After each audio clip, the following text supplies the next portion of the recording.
Hello and welcome student. आज हम लोग अलजेब्रा ऑफ सेट्स में डी मॉर्गन्स लॉ डिस्कस करने वाले हैं। तो डी मॉर्गन्स लॉ में क्या होता है वो हम लोग देखते हैं। तो डी मॉर्गन्स लॉ में दो लॉज है, एक यूनियन के लिए और दूसरा क्या लेंगे, इंटरसेक्शन के लिए। तो मान लें सपोज दो सेट्स है ए एंड बी का, अगर हम लोग यूनियन का कॉम्प्लीमेंट लेते हैं तो वो जो होगा वो क्या किसके इक्वल होगा, इंडिविजुअल के कॉम्प्लीमेंट के इंटरसेक्शन के इक्वल होगा। ठीक है। सेकेंड लॉ जो है, अगर ए इंटरसेक्शन बी का अगर कॉम्प्लीमेंट जो होता है वो क्या होगा, इंडिविजुअल के कॉम्प्लीमेंट के यूनियन के बराबर होगा। ठीक है। तो ऐसा समझ सकते हो कि अगर हमारा यूनियन है तो वो किस में कन्वर्ट हो जाएगा, इंडिविजुअल पे जाएगा तो वो इंटरसेक्शन में कन्वर्ट हो जाएगा। और यहाँ पे देखो, अगर इंटरसेक्शन है, अगर इंडिविजुअल पे कॉम्प्लीमेंट जाएगा तो वो इंटरसेक्शन किस में कन्वर्ट हो जाएगा, यूनियन में कन्वर्ट हो जाएगा। दूसरा पॉइंट ये है कि ये सिर्फ दो सेट्स के लिए नहीं है, it may be generalize more than two sets के लिए यूज़ कर सकते हैं। एज फॉर एग्जाम्पल, मान लें suppose A union B union C का अगर कॉम्प्लीमेंट है तो अपन इसको हम लोग लिख सकते हैं ए इंडिविजुअल के कॉम्प्लीमेंट के इंटरसेक्शन के इक्वल होगा। ठीक है। ऐसे हम लोग इसको रिप्रेजेंट करते हैं। सेम उसके लिए भी आप कर सकते हो। मान लें suppose A intersection B intersection C का अगर कॉम्प्लीमेंट है तो इसको हम लोग इंडिविजुअल पे कॉम्प्लीमेंट जाएगा तो इंटरसेक्शन किस में कन्वर्ट हो जाएगा, यूनियन में कन्वर्ट हो जाएगा। ठीक है। तो और ये मोर देन 3 भी हो सकता है। तो मैंने तो एक एग्जांपल लेके बता दिया। इसका एप्लीकेशन सिर्फ सेट्स में नहीं है, हम लोग प्रॉबिलिटी पढ़ेंगे उसमें भी डी मॉर्गन्स लॉ का यूज़ होता है। आप डिजिटल सर्किट फिजिक्स में पढ़ोगे तो पर भी उसमें भी डी मॉर्गन्स लॉ का यूज़ आता है। तो यहाँ पे भी इसका एप्लीकेशन देख सकते हैं। अब इसका हम लोग प्रूविंग अलजेब्रा मेथड से हम लोग करेंगे। ठीक है। तो फर्स्ट कंसिडर कर रहे हैं, फर्स्ट का जो प्रूफ करने जा रहे हैं, तो पहला हम लोग कंसिडर कर रहे हैं प्रूफ। तो मान लिया अलजेब्रा, पहले तो ये समझ लो कि जब भी हम लोग सेट्स में प्रूविंग करते हैं तो उसके लिए क्या करना पड़ेगा कि दोनों सेट जो है इक्वल करने के लिए दोनों एक दूसरे का क्या होना चाहिए, सबसेट होना चाहिए। ए यूनियन बी का कॉम्प्लीमेंट जो होगा वो सबसेट किसके होना चाहिए, इंडिविजुअल के इंटरसेक्शन के कॉम्प्लीमेंट जो है उसके सबसेट होना चाहिए। दोनों आपस में जब तक सबसेट नहीं होगा तब तक वो एक दूसरे को इक्वल नहीं कर सकते। तो उसके लिए हम लोग करते हैं, उसके लिए हम लोग क्या कर ले रहे हैं कि let x is any element of A union B का कॉम्प्लीमेंट। ठीक है। कॉम्प्लीमेंट का मतलब है कि जब भी कॉम्प्लीमेंट का डिस्कशन होता है इसका मतलब कि वो किसके रेफरेंस में हम लोग डिस्कस करते हैं, यूनिवर्सल सेट के रेफरेंस में हम लोग कॉम्प्लीमेंट का डिस्कशन करते हैं। तो अगर मान लीजिए सपोज ये लिखा हुआ है, इट मीन्स कि आपका एक सेट है A एंड B, तो A और ये क्या हो गया B। ठीक है। और इसका यूनियन देखोगे तो ये इसका यूनियन है, जो सेटेड रीजन है वो है A यूनियन B। अगर इसका कॉम्प्लीमेंट देखेंगे तो कॉम्प्लीमेंट वाला पार्ट क्या होता है, जो यूनिवर्सल सेट में इसको छोड़कर, तो ये वाला जो रेड वाला जो पार्ट दिख रहा है वो A यूनियन B का कॉम्प्लीमेंट होगा, मतलब A यूनियन B को छोड़कर। ठीक है। तो अगर इसके डेफिनेशन के अकॉर्डिंग लिखते हैं तो ये कॉम्प्लीमेंट है तो हम लोग इसका एलिमेंट ले लो तो x जो होगा वो not element of A union B लिख सकते हैं। ठीक है। इसका मतलब पहले हम लोगों ने क्या किया, यहाँ से कोई रेड वाले पार्ट से मैंने कोई एक एलिमेंट को पिकअप किया तो वो इसका एलिमेंट है। तो हम लोग लिख सकते हैं ना कि जो रेड से पिकअप किए जो ब्लैक वाला सेटेड रीजन है उसका एलिमेंट नहीं होगा, तो x is not element of A union B होगा। ठीक है। ऐसा लिख सकते हैं। डिफिनीशन के अकॉर्डिंग भी आप कर सकते हो, बट विजुलाइजेशन के लिए मैंने फिगर बना दिया साइड में से। ठीक है। अब यहाँ पे आ गया। अब यहाँ पे देखो, यूनियन को हम लोग पिछले क्लास में डिस्कस किए थे, डिस्ट्रीब्यूटिव यूनियन को हम लोग क्या लिखते हैं, और इंटरसेक्शन की जगह पे हम लोग क्या यूज़ करते हैं, एंड। ठीक है। तो यहाँ पे अपन लिख सकते हैं x is not element of A, और यूनियन है तो अपन और लिखेंगे x is not element of B। ठीक है। तो यहाँ पे थोड़ा सा समझना है, x जो है A का एलिमेंट नहीं है और x जो है B का एलिमेंट नहीं है। तो इट मीन्स जो x है जो a एंड b में से दोनों में से किसी का भी एलिमेंट नहीं है। तो x जो है किसका एलिमेंट है, x रेड वाला पोर्शन का है। तो हम लोग लिख सकते हैं ना कि x जो है रेड वाला पोर्शन का मतलब x a का भी एलिमेंट नहीं होगा एंड b का भी एलिमेंट नहीं होगा, ठीक है। तो इसको थोड़ा सा हम लोग लैंग्वेज चेंज कर लेते हैं। x is a not element of a, ठीक है, यहाँ एक फिगर का रेफरेंस लेकर लिख लिया, and x is a not element of b। तो हम लोग थोड़ा सा और लिख लेते हैं, x is a not element of a का कॉम्प्लीमेंट एंड है तो हम लोग एंड रहने दो, और x is a not element, x is element of b complement होगा, ठीक है। तो अपन लिख सकते हैं x is element of a and के जगह पे इंटरसेक्शन b कॉम्प्लीमेंट, ठीक है। तो x जो है ये इसका भी एलिमेंट है और x इसका भी एलिमेंट है, तो हम लोग लिख सकते हैं therefore a union b complement is a subset of a complement intersection b complement. इसको इक्वेशन हम लोगों ने 1 बनाया, ठीक है। अब सेकेंड पार्ट को हम लोग कंसीडर करते हैं। तो ये फर्स्ट पार्ट से तो हम लोग इसका सबसेट बना लिया। सेकेंड पार्ट के लिए हम लोग क्या करें, let y is the element of a intersection a complement intersection b complement, ऐसा लिखेंगे। तो it means y is the element of a complement and y is the element of b complement, ठीक है। तो थोड़ा सा और इसको क्या लिख सकते हैं, y is not element, complement है, तो इसका मतलब क्या हुआ कि वो इसका एलिमेंट है तो a का एलिमेंट नहीं होगा, and y is not element of b होगा, क्योंकि उसके कॉम्प्लीमेंट का एलिमेंट है तो b का एलिमेंट नहीं हो सकता है, ठीक है। हम लोग ऐसा देखते हैं ना कि मान लीजिए कोई सेट a है तो और तो ये वाला जो पार्ट रिमेनिंग पार्ट जो है वो b कॉम्प्लीमेंट a कॉम्प्लीमेंट का लाता है। तो अगर कोई a कॉम्प्लीमेंट का एलिमेंट है तो a का नहीं हो सकता, अगर a का है तो a कॉम्प्लीमेंट का नहीं हो सकता। तो इसको ऐसा लिख लिया। तो अगर ये दोनों का एलिमेंट नहीं है तो हम लोग इसको ऐसे लिख सकते हैं, x is a not element of a अपन और y is a not element of b, ठीक है। तो एक मिनट, इसको अपन लिख सकते हैं, y is element of a not element of a और b, ठीक है। ये दोनों में से नहीं होता। y is a not element of a union b, तो y is element of a union b का कॉम्प्लीमेंट, ठीक है। तो इसका कॉम्प्लीमेंट आ गया। तो यहाँ पे हम लोग ये जो है y इसका भी एलिमेंट है इसका भी एलिमेंट है, तो अपन लिख सकते हैं कि a intersection b complement, a complement intersection b is a subset of a union b complement, ठीक है। तो इसको इक्वेशन 1 बना लिया, 2 बना लिया। इक्वेशन 1 एंड 2 से आप कह सकते हो दोनों आपस में क्या होंगे, इक्वल हो जाएगा। तो फ्रॉम 1 एंड 2 से यहाँ पे मैं लिख देता हूँ, फ्रॉम 1 एंड 2 से बोल सकते हैं कि ये यूनियन b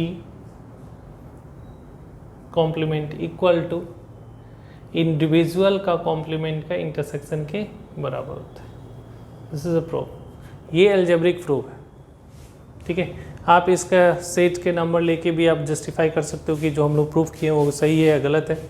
तो उसके लिए हम लोग क्या करेंगे, उसके लिए थोड़ा सा हम लोग एक सेट लेते हैं, 2 सेट लेते हैं और उसको जस्टिफाई करने की कोशिश करेंगे।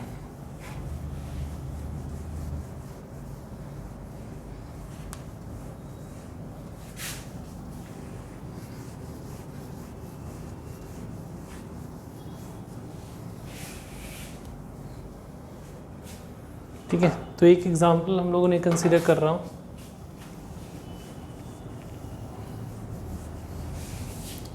ठीक है, तो एग्जाम्पल लेते हैं और इस थ्योरम जो है एक एग्जाम्पल के थ्रू इसको हम लोग जस्टिफाई करने की कोशिश करें। तो सेट ए में एलिमेंट ले लेते हैं हम लोग 1 2 3 4 5, ठीक है। और सेट बी में एलिमेंट ले लेते हैं अपन 3 4 5 6, ठीक है। दो सेट ले लिया। अब यहाँ पे हम लोग क्या करेंगे, यूनियन देखते हैं। तो ए यूनियन बी क्या आ रहा है, यूनियन के लिए पहले क्या करते हैं, सेट के ए का सारा एलिमेंट लिख लो 1 2 3 4 5, ठीक है। और उसके बाद बी का एलिमेंट लिखेंगे। तो बी में देखो 3 ऑलरेडी रिटर्न है, 4 भी ऑलरेडी रिटर्न है, 5 भी ऑलरेडी रिटर्न है, तो क्या बच गया 6। तो ये हो गया। अब इसका कॉम्प्लीमेंट, तो जब भी हम लोग एक चीज़ और ध्यान रखना कि एक यूनिवर्सल सेट भी आपको लेना पड़ेगा। जब भी कॉम्प्लीमेंट की बात करेंगे तो आपको रेफरेंस के लिए यूनिवर्सल सेट लेना पड़ेगा। तो यूनिवर्सल सेट में हम लोग ले रहे हैं 1 2 3 अप टू 10, एक यूनिवर्सल सेट कंसीडर कर लिया, ठीक है। तो यहाँ से ए यूनियन बी का जो कॉम्प्लीमेंट हुआ, तो इसमें ये एलिमेंट यूनिवर्सल सेट में छोड़ करते U minus A union B का ऐसा होगा। तो इसमें क्या आएगा, तो इसमें से 1 से 6 तक का एलिमेंट को माइनस कर देंगे, तो रिमेनिंग क्या बच जाएगा 7 8 9 एंड 10, ठीक है।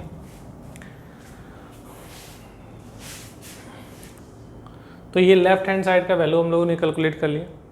राइट हैंड साइड के लिए पहले हम लोग ए का कॉम्प्लीमेंट निकालेंगे। तो ए का कॉम्प्लीमेंट का मतलब यूनिवर्सल सेट में ए सेट को क्या करना है, माइनस करना है। तो यूनिवर्सल सेट 1 to 10 है और इसमें 1 to 5 है। तो 1 to 5 को हटा के जो रिमेनिंग एलिमेंट बचेगा यूनिवर्सल सेट में, तो क्या बच जाएगा आपका रिमेनिंग एलिमेंट, क्या हो 6 7 8 9 10, ठीक है। और B का कॉम्प्लीमेंट लिखेंगे तो यूनिवर्सल सेट में B सेट को माइनस किया, तो 1 to 10 में से 3 4 5 6 को माइनस करेंगे, तो यहाँ क्या बचेगा 1 2 और 6 तक तो है ही, तो 7 8 9 10, ठीक है। अब वहाँ यहाँ पे क्या करना है, A इंटरसेक्शन B का कॉम्प्लीमेंट। तो दोनों में कॉमन क्या है, तो ये दोनों में कॉमन क्या दिख रहा है, दोनों में कॉमन देखो 7 7 8 8 9 9 और 10 10। तो यहाँ पे अपन लिख देंगे 7 8 9 10, ठीक है। तो यहाँ पे देखो ये लेफ्ट हैंड साइड है, ये LHS है और ये RHS है, ठीक है। तो इक्वेशन 1 और इक्वेशन इसको 2 लिख लेते हैं। तो 1 और 2 से आप बोल सकते हो कि A यूनियन B का जो कॉम्प्लीमेंट होगा वो इंडिविजुअल के कॉम्प्लीमेंट के इंटरसेक्शन के इक्वल होता है, ठीक है। अगर इसको वेन डायग्राम से देखते तो कैसा दिखता, तो पहला इक्वेशन को लेफ्ट हैंड साइड को अगर वेन डायग्राम से देखोगे तो ये 1 to 10 ऐसा दिख रहा है। थोड़ा सा फिगर बड़ा बनाना पड़ेगा पहले लेफ्ट हैंड साइड को। तो यूनिवर्सल सेट है जिसमें 1 to 10 एलिमेंट कंसीडर करेंगे और उसमें जो है आपका सेट ए है, सेट ए को लिखना है। तो सेट ए यहाँ पे बना लिया और ये सेट बी, तो सेट ए एंड बी लिख लिया। सबसे कॉमन एलिमेंट क्या है पहले वो देखना है। तो कॉमन एलिमेंट क्या दिख रहा है 3 4 5, 3 4 5, ठीक है। तो 3 4 5 को मैंने यहाँ पे मेंशन कर दिया। तो इसमें रिमेनिंग एलिमेंट क्या बच गया 1 और 2 और इसमें रिमेनिंग एलिमेंट क्या बचेगा 6। और इसके अलावा जो एलिमेंट होगा वो क्या बच गया 7 8 9 10, ठीक है। अब सेडेड करने की कोशिश करें तो हम लोग का A यूनियन B, तो A यूनियन B आपका ये पूरा का पूरा जो पार्ट है यहाँ पे ये A यूनियन B को रिप्रेजेंट करता है, ठीक है। This is A union B। तो रिमेनिंग जो पार्ट है कॉम्प्लीमेंट का मतलब क्या हुआ, कॉम्प्लीमेंट का मतलब हो गया हमारा रेड वाला जो पोर्शन होगा वो आपका जो होगा वो क्या होगा A यूनियन B का कॉम्प्लीमेंट होगा। LHS से हो गया। RHS से हम लोग देखते हैं। तो RHS में अगर फिगर बनाओगे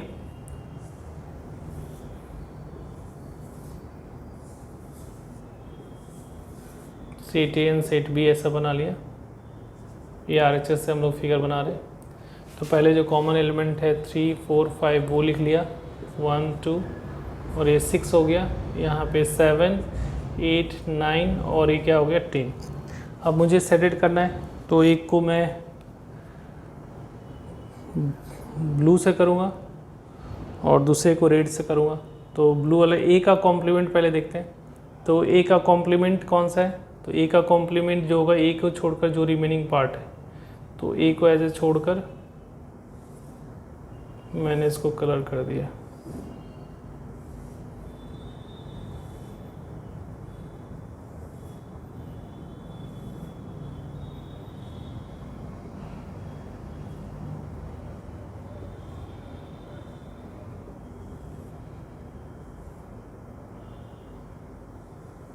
ठीक है, और बी का कॉम्प्लीमेंट का मतलब क्या हुआ, बी को छोड़कर जो भी पार्ट है उसको कलर कर दो। तो बी का कॉम्प्लीमेंट ये जो हो गया, ये ब्लू वाला जो क्या हो गया, ब्लू वाला जो हो गया ए का कॉम्प्लीमेंट आ गया।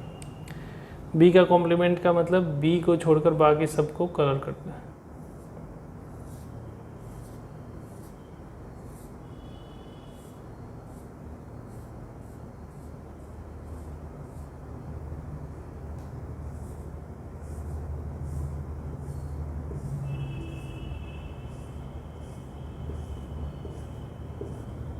ठीक है, ऐसे हम लोगों ने कलर कर दिया। अब जो दोनों में कॉमन है, ब्लू और रेड जो कॉमन इंटरसेक्शन, ये रेड वाला जो है आपका बी का कॉम्प्लीमेंट है। तो इंटरसेक्शन का मतलब क्या हुआ, ए इंटरसेक्शन बी, दोनों का कॉम्प्लीमेंट का इंटरसेक्शन का मतलब जो दोनों कलर दिख रहा हो, तो दोनों कलर वाला कौन सा एरिया होगा आप में, जिसमें ये हॉरिजॉन्टल में ये दिख रहा होगा और वर्टिकल ऐसा ऐसा जो दिख रहा होगा, वो सारा एरिया जो होगा वो दिखेगा। तो सारा एरिया थोड़ा सा मार्क कर लेते हैं जो कॉमन वाला है। तो ये इसका बाउंड्री ऐसा दिख रहा है, दोनों कलर वाला जो एरिया होगा। तो दोनों एरिया देखोगे तो दोनों एरिया क्या आ रहा है आपका, सेम आ रहा है। इसका मतलब दोनों left hand side right hand side क्या है, इक्वल है। ठीक है, तो इसको देखो। तो हम लोग डिमोगन्स लॉ का सेकेंड लॉ हम लोग प्रूफ करने जा रहे हैं। तो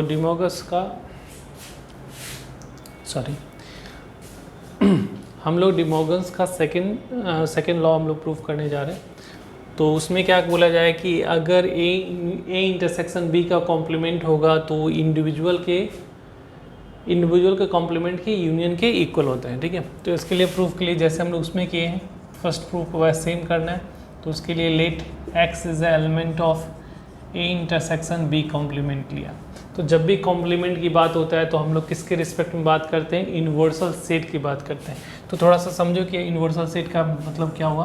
तो यहाँ पे एक मान लीजिए सपोज एक यूनिवर्सल सेट कंसिडर किया और यहाँ दो सेट लिया, एक ए है और एक बी है। ठीक है, तो ए इंटरसेक्शन बी, पहले तो ए इंटरसेक्शन बी देखते हैं। तो ये जो बीच वाला जो कॉमन पार्ट होता है वो क्या होता है, ए इंटरसेक्शन बी होता है।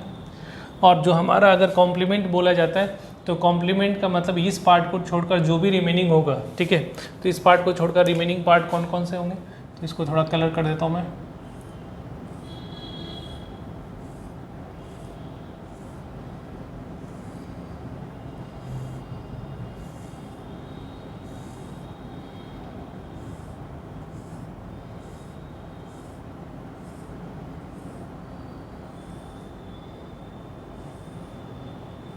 ठीक है, तो जो ग्रीन वाला पोर्शन है वो क्या है, ए इंटरसेक्शन बी का कॉम्प्लीमेंट है।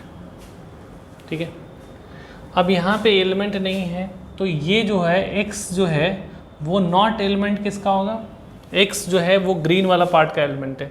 तो एक्स जो है इस पार्ट का एलिमेंट नहीं होगा। तो ये पार्ट क्या है, ए इंटरसेक्शन बी है।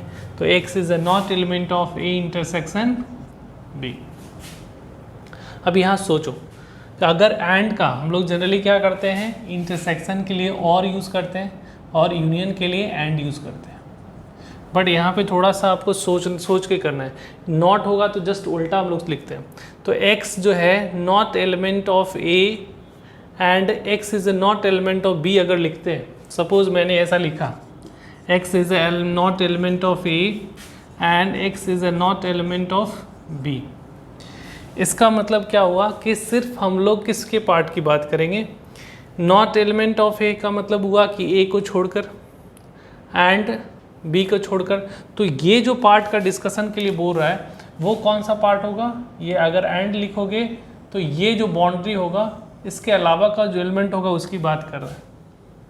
तो यहाँ पे ये लिखना गलत होगा, सिर्फ इस पार्ट का एलिमेंट नहीं है। तो हम लोग कह सकते हैं हो सकता है ए का नहीं होगा और यहाँ पे और x is a not element of b हो सकता है। ठीक है, अगर a इंटरसेक्शन b का एलिमेंट नहीं है तो हो सकता है कि वो ना तो a का एलिमेंट होगा और हो सकता है नॉट एलिमेंट ऑफ b हो। ठीक है, तो इसलिए यहाँ पे इंटरसेक्शन है, फिर भी हम लोग क्या कंसिडर करेंगे यहाँ पे और लेंगे। ठीक है, अब इसको थोड़ा सा और लिख लो आगे।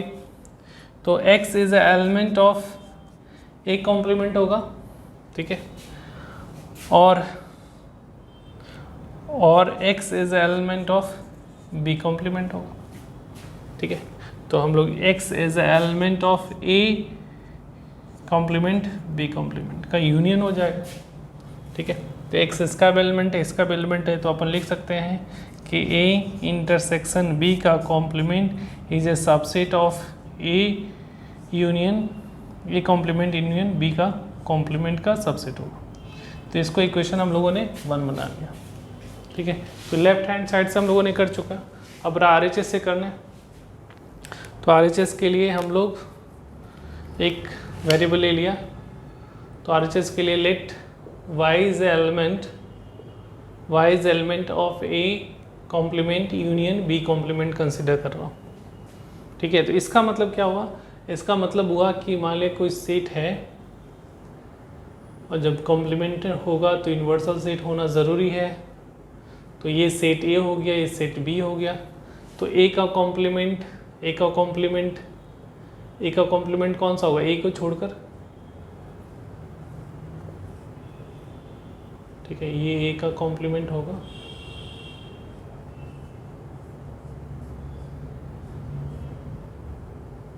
ये भी कंसिडर करेंगे हम लोग ना। हाँ, ए को छोड़कर बाकी सबको कलर कर दो, तो ए का कॉम्प्लीमेंट हो गया। अगर बी का कॉम्प्लीमेंट बोला जाएगा तो बी का कॉम्प्लीमेंट का मतलब बी को छोड़कर, तो इसको ऐसा ले लेते हैं, बी को छोड़कर सारा पार्ट को कलर कर दिया हम लोगों ने।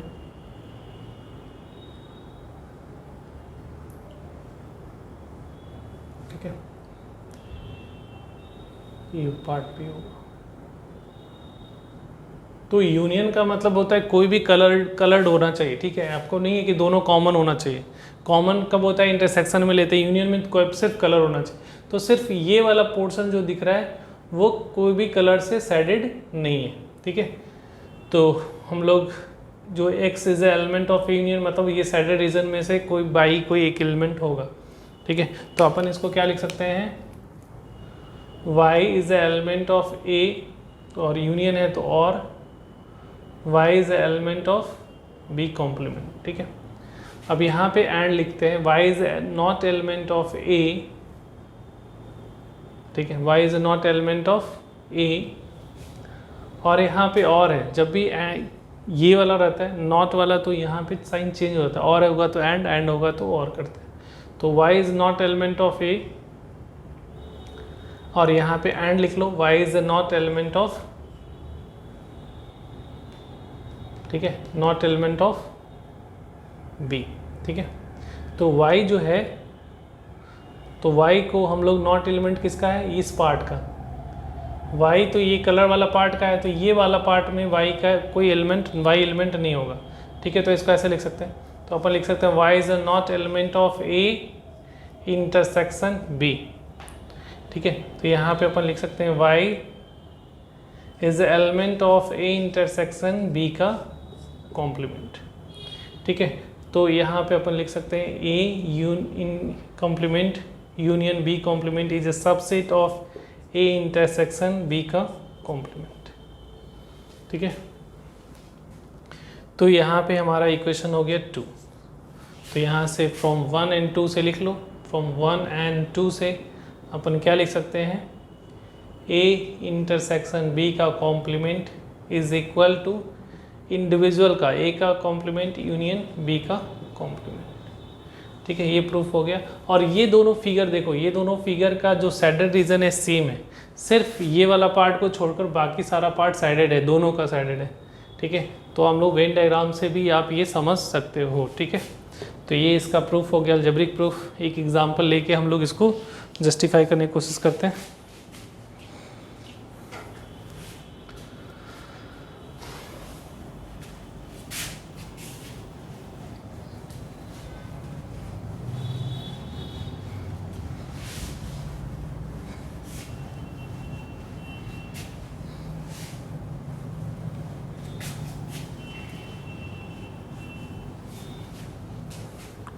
एक यूनिवर्सल सैंपल एक लेते हैं, एक यूनिवर्सल सेट कंसीडर कर लेते हैं। यूनिवर्सल सेट में एलिमेंट ले लेते हैं 1 2 3 up to 10 element. Set A में एलिमेंट ले लेते हैं 1 2 3 4 5, और सेट बी में एलिमेंट ले लिया हम लोगों ने 3 4 5 6। ठीक है, अब यहाँ से प्रूफिंग करते हैं। तो पहले हम लोग LHS जस्टिफिकेशन करते हैं,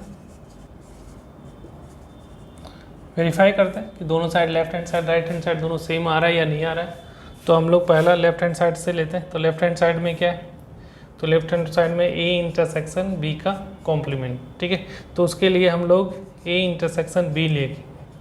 तो A इंटरसेक्शन B का मतलब क्या हुआ, A एंड B में कॉमन क्या है, तो A एंड B में कॉमन है 3 3 4 4 5 5, तो ये कॉमन हो गया 3 4 5। ठीक है, अब इसका कॉम्प्लीमेंट लिखना है। तो A इंटरसेक्शन B का कॉम्प्लीमेंट का मतलब यूनिवर्सल सेट में से A इंटरसेक्शन B सेट को माइनस कर दो। ठीक है, तो माइनस करने का मतलब है जो कॉमन है उसको अलग कर लेना है। तो यहाँ पे A इंटरसेक्शन B का कॉम्प्लीमेंट अपन क्या लिखेंगे, क्या होगा, तो इसमें से 3 4 5 को माइनस कर लेते हैं। तो रिमेनिंग क्या रह जाएगा 1 to 10 में से 1 2 3 4 5 नहीं होगा, 6 7 8 9 10। ठीक है, और ये आ गया। अब RHS में देखते हैं, RHS से जस्टिफाई करते हैं। RHS में आपका क्या है, तो A का कॉम्प्लीमेंट क्या होगा, तो A का कॉम्प्लीमेंट का मतलब यूनिवर्सल सेट में से A सेट को माइनस कर दो। तो यूनिवर्सल सेट में क्या है 1 to 10 है, और A सेट में 1 to 5 है। तो रिमेनिंग क्या बच जाएगा 6 7 8 9 10। और B का कॉम्प्लीमेंट क्या होगा, यूनिवर्सल सेट में B सेट माइनस कर दो, तो ये 1 2 7 8 9 10। अब ये दोनों का यूनियन लेना है। तो पहले A का सारा एलिमेंट लिख लेते हैं हम लोग, या B के लिख लेते हैं, तो वो B से ऐसा लिख रहा है। तो दोनों का एलिमेंट लिखना है। तो पहले A का लिखा तो 6 7 8 9 10। ठीक है, और यहाँ पे जो लिख लो 1 2, फिर तो 6 7 8 9 10 तो है ही है, तो ये हो गया। अब यहाँ पे देखो इक्वेशन 1 और इसको इक्वेशन 1 2 बनाया। तो 1 और 2 से दोनों का वैल्यू क्या आ रहा है, सेट में हम लोग कोई भी पोजीशन पे हो सकता है, ऑर्डर इंपॉर्टेंट नहीं होता है सेट में, तो कोई भी किसी भी पोजीशन पे एलिमेंट्स हो सकते हैं। तो सिर्फ देखना है कि दोनों में एलिमेंट सेम है या नहीं है, तो चेक कर लेना सेम ही होगा। तो यहाँ से जस्टिफाई हो गया, A इंटरसेक्शन B का कॉम्प्लीमेंट जो हो गया इक्वल टू इंडिविजुअल के कॉम्प्लीमेंट के यूनियन के बराबर हो गया। तो ये वेरीफाई कर लिया। ठीक है, तो हो गया वेरिफिकेशन।